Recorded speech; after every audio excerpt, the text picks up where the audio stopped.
Un événement annuel a lieu à Charleville-Mézières, c'est l'incontournable fête de la bière, place Ducal, à Charleville. Et pour ce faire, j'ai le patron de cette 20e édition. Bonjour François, Bonjour Margot, comment ça va? ça va, ça va. Donc ça y est, on y est, la fête de la bière, fête cette année, c'est 20 ans. Eh oui, c'est parti. Alors c'est la 19e édition puisque nous avons malheureusement eu une année Covid, mais l'association Bière en Fête et tous les bénévoles qui l'organisent tous les ans, eh bien, sont réunis pour vous depuis déjà 20 ans.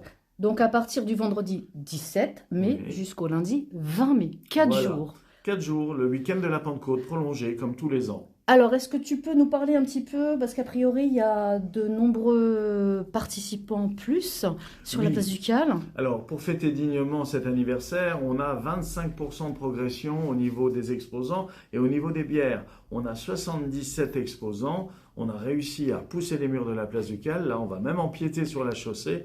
Et on est passé de 130 à 165 bières à la pression. Parce que la spécificité de notre fête de la bière, c'est justement de la faire à la pression et non en bouteille comme nos voisins belges. Alors, a priori, c'est un succès grandissant qui est fortement bien connu en France, paraît-il. Oui, oui, oui, il semblerait que ce soit la plus grande et la plus conviviale fête de la bière de France, à en croire nos amis belges. Donc nous sommes fiers de ça, nous avons rassemblé quand même 73 000 personnes l'an dernier, hein, sur 3 jours et demi.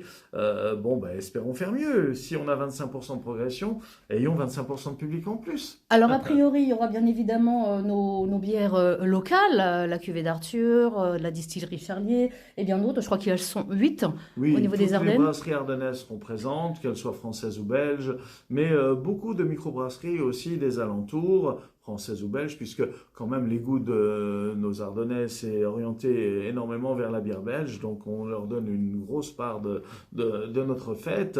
On a grosso modo un tiers de brasseurs, un tiers de cafetiers et un tiers d'associations qui tournent autour du monde de la bière pour vous vendre et vous faire déguster ces bières.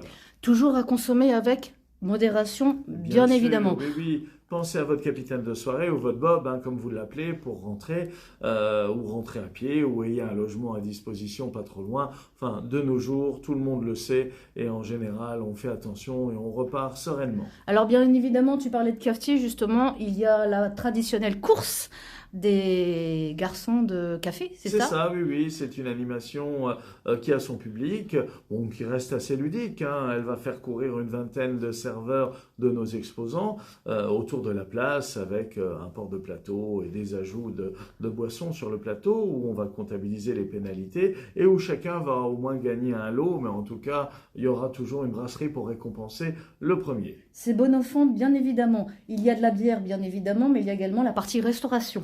Oui, oui, oui, on a développé aussi la petite restauration, puisqu'il y a déjà pléthore de restaurants sur le pourtour de la place, mais vous trouverez tout type de restauration, de la friterie traditionnelle à la restauration classique, avec de l'italien, du turc, du rémois, enfin, il y en a vraiment pour tous les goûts et à petit budget. Et on va parler également, puisque vous aviez eu de la demande l'année dernière, il y aura un stand pardon, Oui, cette année. oui, oui, oui, puisque on avait laissé l'année dernière les boissons non alcoolisées à tous les pôles de restauration, mais c'est vrai qu'il y avait des longues files d'attente et que la petite fille qui veut son soda et qui doit attendre 1 heure dans la file, c'était pas judicieux. Donc nous allons cette année, nous bénévoles, tenir en plus des restaurants et de la restauration sur place, un stand où vous retrouverez toutes les boissons non alcoolisées.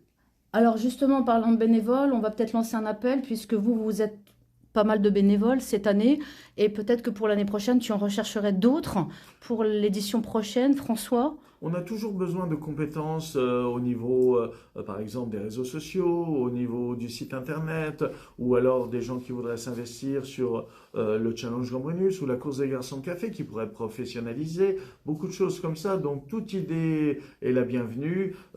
Toute association avec, je ne sais pas, par exemple, un BTS d'hôtellerie-restauration ou une association commerçante qui va vouloir faire une étude de marché est la bienvenue pour nous aider car nous ne sommes qu'une vingtaine de membres membres et on a besoin de compétences complémentaires. Donc, si les gens sont intéressés pour rejoindre l'association, directement sur le site internet? Oui, c'est le plus simple, ou sur notre Facebook, il y a toujours moyen de nous joindre, ou vous appelez les services de la ville, ils vous renverront sur nous, mais en tout cas, vous êtes les bienvenus. D'ailleurs, en parlant de la ville, on va saluer tes sponsors, la ville de Charleville-Mézières, représentée par, bien évidemment, Boris, qui sera, comme tous les ans, à l'inauguration vendredi à partir de 18h. Il y a également d'autres sponsors qu'on peut citer. François, si tu le veux bien. Oui, on a un partenariat depuis le début avec la grande brasserie Ardial, le groupe Soredis, qui nous met à disposition énormément de tables, de bancs, de tireuses.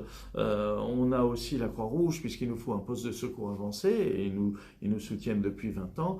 Et également le APS, une agence de sécurité, qui va nous mettre jusqu'à 18 agents sur les temps forts pour pouvoir faire en sorte que cette fête se termine bien. Et on va parler également de la dernière petite chose, l'Eco-Cup. Oui, l'Eco-Cup, c'est un incontournable, puisque vous savez que les gobelets en plastique ne sont plus autorisés. Donc, nous vendons l'Eco-Cup 1 euro. Il est commémoratif, puisqu'il change de couleur tous les ans. Il reprend le fond de notre affiche. 1,50 € pour le baron, ce qui vous permet d'être servi dans tous les stands. Il sera lavé dans chaque stand. Et cette année, on offre un ticket de tombola, où en mettant votre nom, prénom, téléphone, réseau social, eh bien, vous pouvez gagner à chaque tirage des caisses de bière. Donc, ça vaut le coup. Alors, à chaque Eco-Cup acheté, un ticket de tombola offert. Et on peut parler également au niveau des tarifs, que vous restez quand même compétitif concernant le tarif des consommations cette année sur la fête de la bière. Même si en général la bière augmente, nous, ça fait quand même 4-5 ans que le prix du demi est resté identique. Ça tourne en moyenne aux alentours de 4 € le demi et 7 € le baron. Le but du jeu est de rester quand même en deçà d'un tarif bar classique. Et puis on va parler également des animations musicales aussi.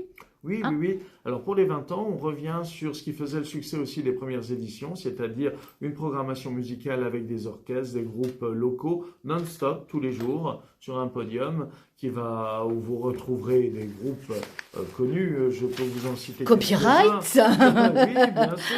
Il y a aussi 421, Black Corbacks, Roots, Nowhere, il y a R.Ben, Will et ses musiciens, The Black Clover, et puis tant d'autres. Oui. Et tous les soirs, vous aurez même une animation DJ, puisque les jeunes adorent ça et que ça remplit aussi son rôle pour terminer la soirée. Donc bien évidemment, l'entrée reste gratuite. Donc c'est du vendredi 17 au lundi 20 mai, donc les 20 ans de la fête de la bière organisée par l'association Bière en Fête, représentée par François. Et pour terminer, on va lancer en avant-première cette édition qui se lance également au camping. En effet, on a pendant les années Covid, pour une question de distanciation, fait une tentative au camping du Mont-Olympe. Ça n'a pas fonctionné parce qu'il y avait le pass sanitaire, il y avait beaucoup de contraintes et les gens étaient encore frileux. Mais on s'est rendu compte du potentiel. Et les exposants nous ont demandé de créer une autre manifestation. Donc, on va faire un rassemblement qui va s'appeler le festival Food Truck Beer and Music. Donc, on va avoir une douzaine de food trucks de restauration différentes. On va avoir de la bière avec toutes les brasseries ardennaises, françaises et belges présentes, ainsi que des groupes de musiciens ardennais, français et belges également. En plus, au camping du Mont-Olympe. Tout à fait. C'est très bucolique. Ça s'y prête. Ça sera du 5 au 7 juillet. Venez nombreux, vous retrouverez l'ambiance de la fête de la bière. Entrée gratuite, bien évidemment. Évidemment. D'ailleurs, François, on aura l'occasion d'en reparler au moment voulu, donc pour annoncer cet événement que tu lances également donc au camping du Mont-Olympe. Est-ce que François, on a tout dit? On a tout dit. Venez nombreux, venez en famille, venez avec vos amis, et puis comme on l'a dit, consommez avec modération. Et bien évidemment, toutes les infos sur la page Facebook qui est... Alors, la page Facebook qui est, bonne question, je ne la connais plus par cœur, de toute façon, il y a le site de la bière Charleville, ou notre site internet, c'est bière-charleville. Voilà. Vous retrouverez facilement, vous avez tout le programme des musiciens, toutes nos bières, toutes les activités, toutes les infos, n'hésitez pas à aller les consulter. Là, vous pouvez y aller sans modération. De toute façon, avec les réseaux sociaux, on trouve tout. Oui. Merci François, et on se donne rendez-vous donc vendredi. Merci Place Margot, du Cal. merci à vous tous.